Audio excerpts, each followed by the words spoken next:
Hello guys, আজকে আপনাদের দেখাবো আত্রাই আহসানগঞ্জ ইউনিয়নের আহসানগঞ্জ হাট। আহসানগঞ্জ হাটটি সপ্তাহে একদিন বসে। সপ্তাহের বৃহস্পতিবারের দিন আহসানগঞ্জ হাটটি বসে থাকেন। এ হাটে পাওয়া যায় না এমন কিছু নেই, এ হাটে সবই পাওয়া যায়। উত্তরবঙ্গের মধ্যে আহসানগঞ্জ হাটটি সবচেয়ে বিশাল বড় হাট। এ হাটে মানুষ তাদের নিত্য প্রয়োজনীয় জিনিসপত্র কিনে খুব স্বস্তি পায়। এ হাটে উল্লেখযোগ্য কিছু বৈশিষ্ট্য রয়েছে। এ হাটে গরু, ছাগল, হাঁস, মুরগি, এছাড়াও এ হাটে মাছ, মাংস, মিষ্টি এবং শাকসবজি, ফলমূল যাবতীয় সব কিছুই পাওয়া যায়। এ হাটে কিছু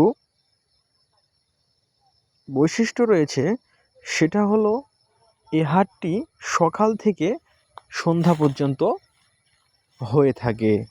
এ হাটের নিত্য প্রয়োজনীয় জিনিসপত্রের পাশাপাশি এ হাটটি খুবই জনপ্রিয়। এ হাটে এমন কিছু নেই যেটা পাওয়া যায় না। সপ্তাহের শেষের দিকে, যেমন বৃহস্পতিবারের দিনই এ হাটটি বসে থাকে। মানুষ আকুল আগ্রহে এ হাটে যাওয়ার জন্য উদ্যোগ নিয়ে থাকে। তাদের নিত্য প্রয়োজনীয় ফসলাদি এবং যাবতীয় জিনিসপত্র সুলভ মূল্যে ক্রয় বিক্রয় করতে পারে। এ হাটে সকলেই এসে খুব শান্তি পায় কেনাকাটা করে। হাটটি একটি পুকুরের চারিধার বসে। হাটের আয়তনটা অনেক বড়। এ হাটে নিত্য প্রয়োজনীয় জিনিসের পাশাপাশি, যেমন মানুষের দৈনন্দিন জীবনের বেচাকিনা, আয় রোজগার এবং মানুষের রিজিক এখান থেকে আয় করে থাকেন। এ হাটের একটি বৈশিষ্ট্য আছে, সেটা হলো যদি কোনো জিনিস এক হাটে এসে ক্রয় করেন, দেখা গেল যে জিনিসটি আপনার পছন্দ হলো না, অথবা জিনিসটিতে আপনার গ্রহণযোগ্য হলো না, বা কোনো ধরনের সমস্যা হয়ে থাকলো, আপনি ইচ্ছে করলে এটি পরের হাটে যেয়ে আবার বদল করে নিতে পারেন।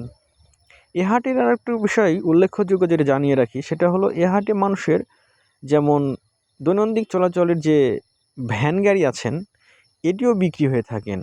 মানুষ ভ্যান অনেকে বিক্রয় করেন, আবার অনেকে সে ভ্যান কিনে থাকেন। তবে নতুন ভ্যানের জন্য এখানে নয়, এখানে পুরাতন ভ্যানই বিক্রি হয়। যারা তাদের সাংসারিক জীবনে একটু সমস্যার মধ্যে পড়ে, যদি মনে করে তাদের দৈনন্দিন উপার্জনের জন্য যে ভ্যানটি আছে বিক্রি করবেন, এখানে বিক্রি করতে পারে। এ হাটে এছাড়াও বিভিন্ন ধরনের ফল, ফুল এবং বিভিন্ন ধরনের গাছ পাওয়া যায়, চারা। এটা হচ্ছে আহসানগঞ্জে হাটে ঢোকার মেন গেট। এই গেট দিয়েই এখানে ঢুকতে হয়।